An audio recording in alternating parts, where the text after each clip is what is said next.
Hello plus two class. ਅੱਜ ਦਾ अपना topic है Wheatstone bridge. What is Wheatstone bridge? Resistance तुहानू पता है, रजिस्टेंस बारे आपां काफ़ी पढ़ चुके हैं। हुण व्हीटस्टोन ब्रिज 4 रजिस्टेंस की अरेंजमेंट हुंदी है। एक ब्रिज की शेप च बनाया जाता है। रफली तुसी एक ब्रिज देख सकते हो, इस 4 रजिस्टेंस हैं। ਇਹ ਜਿਹੜੀ ਫਾਰਮ ਹੈ ਇਹ ਇੱਕ ਅਨਨੋਨ ਰੈਜ਼ਿਸਟੈਂਸ ਨੂੰ ਫਾਈਂਡ ਆਊਟ ਕਰਨ ਲਈ ਯੂਜ਼ ਕੀਤੀ ਜਾਂਦੀ ਹੈ। ਦਿਸ ਵੀਟਸਟੋਨ bridge is used to find unknown resistance by using 3 known resistance। ठीक है, ਇਹਨਾਂ ਚੋਂ 3 ਕੋਈ ਵੀ ਆਪਾਂ known resistance ਲੈ ਲੈਂਦੇ ਆ ਤੇ ਇੱਕ unknown resistance ਹੁੰਦਾ ਜਿਸ ਨੂੰ ਆਪਾਂ ਫਾਈਂਡ ਆਊਟ ਕਰਨਾ ਹੁੰਦਾ ਹੈ। ਹੁਣ ਤੁਸੀਂ ਇਹ ਫਿਗਰ ਦੇਖ ਰਹੇ ਹੋ। इस फिगर यह स्टैंडर्ड व्हीटस्टोन ब्रिज है। एक रेजिस्टेंस P है, एक रेजिस्टेंस P मतलब आर्म कह रही मैं, इस ब्रिज की आर्म दे विच एक रेजिस्टेंस P लगाया होया है। इस आर्म का नाम आपां दे दिन्ने आ AB एंड एक रजिस्टेंस क्यू लगाया होया है।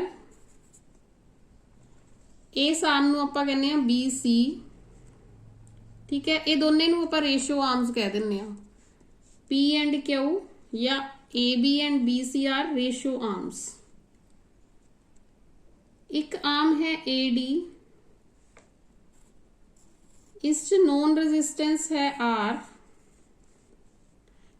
नॉन रेजिस्टेंस तो एवं है बट इस आर नूं आपां वेरी कर सकते हैं, चेंज कर सकते हैं। ठीक है, दैन दिस DC आर्म, इस दे विच आपां एक S रेजिस्टेंस लगाया है। यह S रेजिस्टेंस आपां फाइंड आउट करना एंड उसके नाल ही इस ब्रिज च आपां एक सैल लगाया है। दिस वन, इसनू ई नाल डिनोट कर दिन्ने आ एंड 1 की लगाई है K1। This is K1। यह पॉइंट A ते C दे विचकार सैल ते की K1 लगाई हुई है। उस तो बाद B ते D इस आर्म दे विच आपां गलवैनोमीटर लगाया। एक गलवैनोमीटर तुहानू पता है करंट डिटेक्ट करता है। डिफ्लैक्शन शो होंदी है जदों, उदों आपां कहने आ करंट की डिटेक्शन हुई है। एंड एक होर की लगाई है that is K2।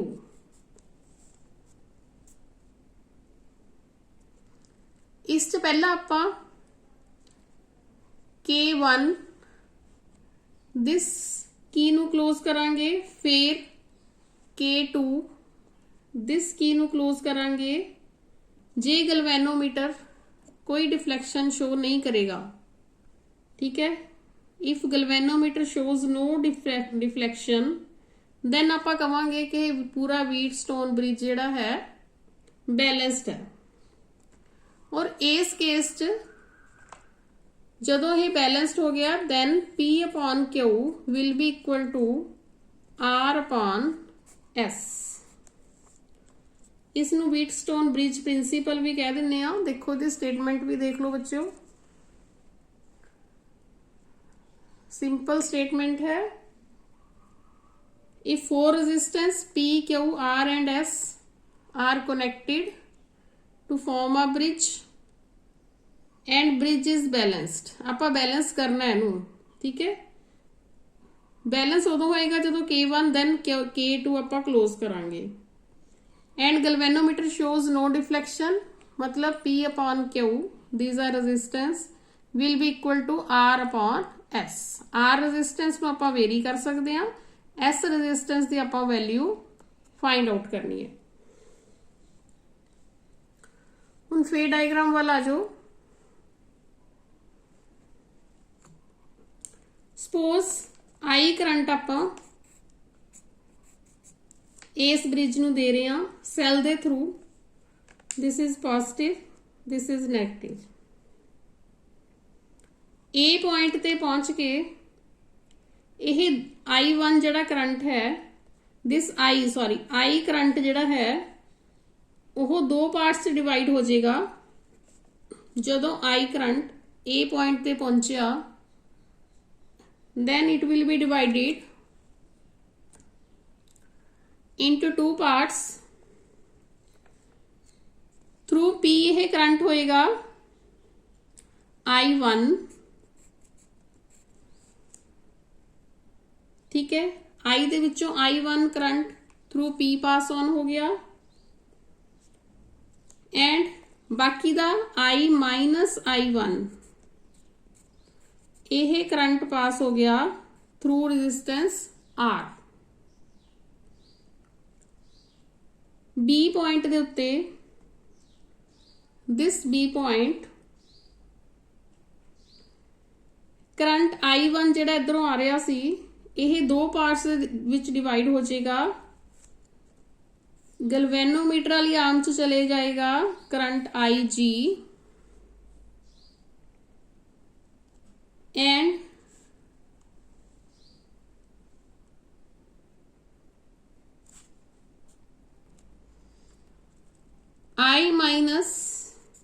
I1 minus IG current pass होएगा थ्रू दिस रेजिस्टेंस Q। एक करंट IG जेड़ा BD आर्म च जा रहा है एंड I माइनस I1 ये वाला करंट देखो यह करंट, ठीक है। दोनों कित्थे आके मिल रहे हैं इस पॉइंट ते, और इस पॉइंट ते करंट दी डायरेक्शन होएगी यह, और इस एस दे विच करंट की फ्लो करेगा I minus I1 plus IG। समझ आ गया? इधरों करंट आया I माइनस I1, दिस इधरों करंट आया IG, टोटल हो गया ना दा I minus I1 plus IG। Clear हो गया? और यह फिर इधरों करंट आ रही है I1 माइनस IG, और यह करंट दोनों मिलके फिर करंट टोटल इस आर्म चों I फ्लो करेगा in this direction. C point ते ये दोनों जदों करंट इकट्ठे होंगे that will become current I, ठीक है, क्योंकि इसकी डायरेक्शन यह होएगी this I1 minus IG the direction, इस करंट की डायरेक्शन दिस, एंड सारियां दी डायरेक्शन शो कर दिन्ने आपां। This is I minus I1 and this is I1। ये हुण अपना सर्किट कंप्लीट हो गया। हुण वैल्यू ऑफ करंट्स जंक्शन दे उत्ते आपां किरचॉफ्स दे फर्स्ट रूल नाल फाइंड आउट करनी है, ठीक है। वेरीफाई कर लांगे आपां आह जिहड़ी जिवें आपां वेरीफाई कीती है सारी वैल्यूज, ये अपनी वेरीफाई होगी किरचॉफ दे फर्स्ट रूल दे नाल। हरेक जंक्शन ते करंट दी वैल्यू वेरीफाई होगी। हुण आपां अगे बच्चों की करना है, किरचॉफ दा सेकंड रूल तुसी पिछली वीडियो च देख चुके हो। क्लोज सर्किट है अपने कोल ABDA,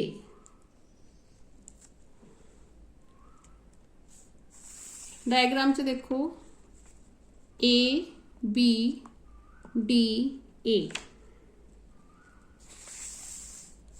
किरचॉफ दे सेकंड रूल दे अकॉर्डिंग चलना है आपां।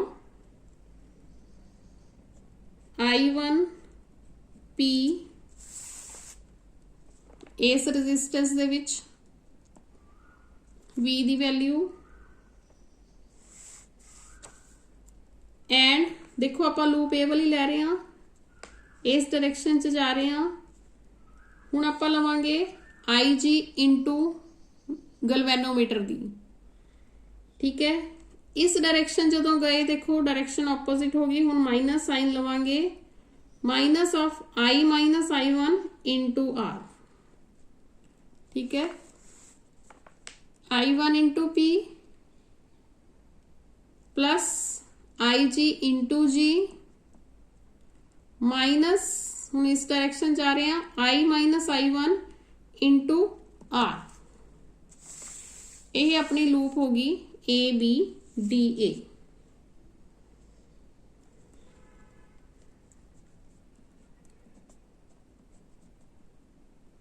ठीक है, करंट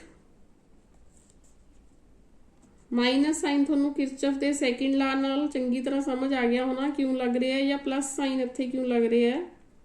ठीक है, this value will be of plus sign, this is also plus sign, this will be minus sign. और इन्हां दा सम की होएगा 0। जी की है रेजिस्टेंस है गलवैनोमीटर दी, ठीक है। इस च कंफ्यूज नहीं होना कि जी दी वैल्यू क्यों लई है, इस च गलवैनोमीटर दी रेजिस्टेंस लई है। हुण अपने कोल दूसरी लूप है B C D B. See the diagram, B C D B. देखो ध्यान नाल यह लूप, एक करंट यह है, रेजिस्टेंस यह है, उस तो बाद करंट की डायरेक्शन इस टूवर्ड्स सी पॉइंट ही है, इस देखो ऑपोजिट है।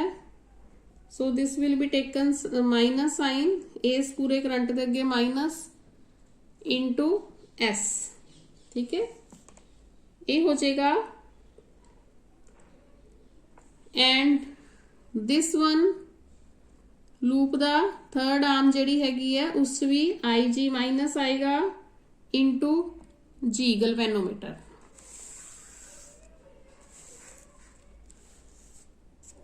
हुण आपां ये लिखदे हां सारा, I one minus I G into Q. तुसी ये पहला अपनी कापी ते डायग्राम बना लियो, पहला डायग्राम समझियो चंगी तरह, व्हीटस्टोन ब्रिज समझियो, फिर उते किरचॉफ दा सेकेंड लॉ अप्लाई करियो। हाँ जी बच्चों, ये टोटल वैल्यू किदे इक्वल होएगी 0। हुण आपां इस सारे दे विच value of R, this resistance आपां ही इस तरह एडजस्ट करना है कि गलवैनोमीटर 0 डिफ्लैक्शन दिखावे, ठीक है। मतलब आई जी अपने कोले 0 होवे,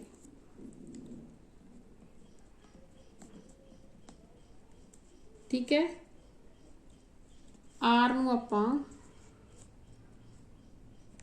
इस तरह एडजस्ट करना है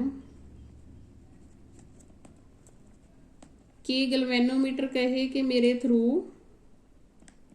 कोई करंट नहीं पास थ्रू हो रहा, तो फिर आप कहांगे कि ब्रिज बैलेंस्ड है, ठीक है। हुण अपने कोल एक इक्वेशन आ गई, यह दूसरी इक्वेशन आ गई, यह फर्स्ट एंड सेकेंड इक्वेशन। इस दे विच आपां जे आपां आई जी दी वैल्यू पुट करदे हां 0, ठीक है। इत्थे आई जी दी वैल्यू पुट करनी है 0, इत्थे पुट करनी है, इत्थे पुट करनी है। अपने कोल की आ जाएगा, it will be I1 P minus I1 into R is equal to 0 and I1 Q minus I1 into S is equal to 0। ठीक है, ਆਪਾਂ ਸਿੰਪਲੀ IG ਦੀ ਸਾਰੀ ਕਿਥੇ ਵੈਲਿਊ 0 ਪੁੱਟ ਕਰਤੀ। ਇਸ ਨੂੰ ਥੋੜਾ ਰੀਅਰੇਂਜ ਕਰਦੇ ਆ।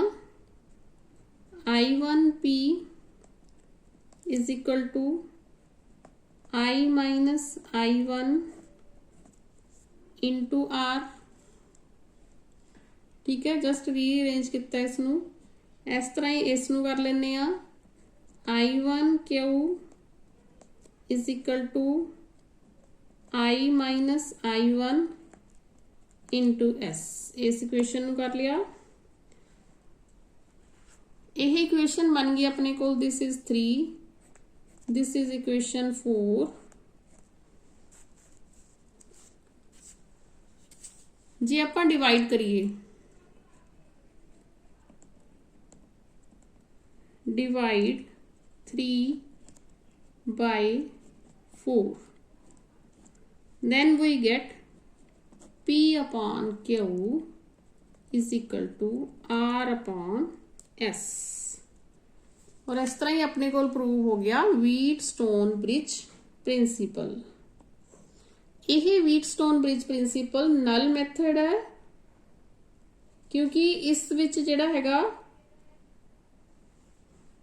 अननोन रेजिस्टेंस दी वैल्यू आपां बिल्कुल एक्यूरेट कढदे हां।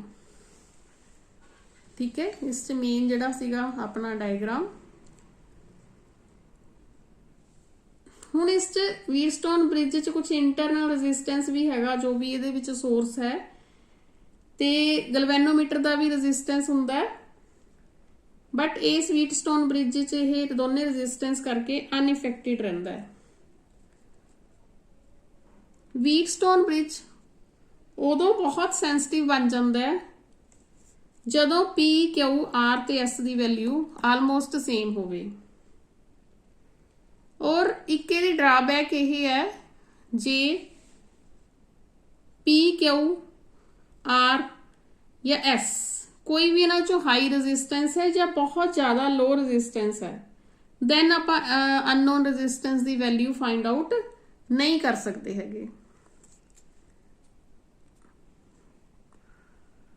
हाँ जी बच्चों, जे तुहानूं व्हीटस्टोन ब्रिज का प्रिंसीपल, अरेंजमेंट, ये सारा कुछ आंदा है, दैन तुसी सब तो पहला इस दे बारे लिखना है कि यह एक्चुअली एक ब्रिज हुंदा जिस 4 रेजिस्टेंस हुंदे हैं। दैन तुसी इस तरह का डायग्राम बनाना है। डायग्राम च पूरा हर एक सारा कुछ शो करना है। करंट आई किवें डिवाइड हो रहे हैं दोनों च, इस तरह इस आर्म च जाके किवें डिवाइड हो रहे हैं, दैन इस आर्म च और इस आर्म च जाके किवें कंबाइन हो रहे हैं। ठीक है, थोनू ये उदों ही पता लग जाएगा आई करंट चारे रेजिस्टेंस के थ्रू हुंदा होया लास्ट च C पॉइंट तो, दैन आई करंट ही निकलेगा। ठीक है, इस तो थोनू पता लग जाएगा कि थोड़ा जिहड़ा डायग्राम है ठीक है बिल्कुल। उस तो बाद तुसी प्रिंसीपल लिखना है। इस प्रिंसीपल दे विच तुसी किरचॉफ दा सेकंड रूल अप्लाई करके, ठीक है, 2 इक्वेशनस बननगियां। 2 इक्वेशनस बनन तो बाद तुसी लिखना है कि आपां R नूं एडजस्ट करना है, इस तरह एडजस्ट करना है कि IG की वैल्यू 0 हो जाए। ये मैनुअली आपां एडजस्ट करना है। इस तो बाद तुहानूं एक मीटर ब्रिज है एक्सपैरीमेंट, उहदी भी सारी एक्चुअली प्रैक्टिकल करके दिखाना है। ठीक है, उस च आपां R आप एडजस्ट करके IG की वैल्यू पुट करनी है 0। जे IG की वैल्यू पुट 0 करती तो अपने को आ जाएगा P upon Q is equal to R upon S। ठीक है, और उस तो बाद बस यही थोनों 3 मार्क्स का क्वेश्चन आ सकता है। ठीक है, जे बिल्कुल ठीक करोगे तो 3 चो 3 मार्क्स थोड़े पक्के हैं ये। ठीक है, सो ध्यान नाल करना, एक तो बहुत इंपॉर्टेंट है ये, एक इंटरस्टिंग भी है। ठीक है, क्योंकि अगे जाके भी थोनों ये सारा लोड पैना है। सो बच्चों, अज का अपना टॉपिक व्हीटस्टोन ब्रिज ही है। आप उस तो बाद कल मीटर ब्रिज करावांगे। So till then take care, bye.